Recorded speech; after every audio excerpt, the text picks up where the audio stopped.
In today's video, I'm going to teach you how to remove Google Sheet protection. If you have a Google Sheet with cells, ranges, or even an entire tab that's protected, and you want to remove that restriction, the process is very simple once you know where to look.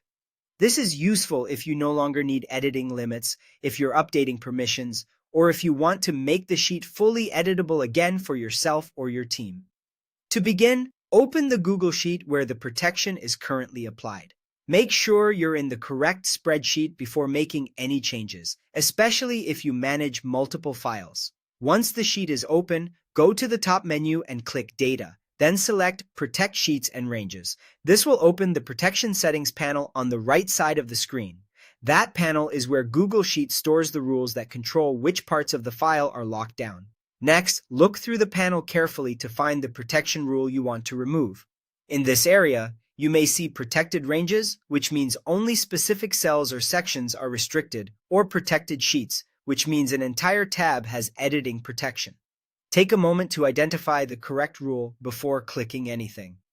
This is especially important if there are several protections listed, since removing the wrong one could change access for a different part of the spreadsheet than you intended. Once you find the protection you want to delete, click on it so it becomes the active selection.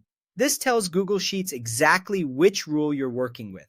After selecting it, look for the trash can icon, which is the option to delete protection. Click that icon to begin removing the rule. Google Sheets may ask you to confirm the deletion. If it does, go ahead and confirm.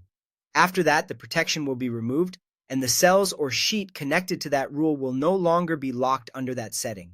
One important thing to keep in mind is that you usually need the right permissions to remove protection. If you don't have access to change protected ranges or sheets, you may need the file owner or someone with editing authority to do it for you.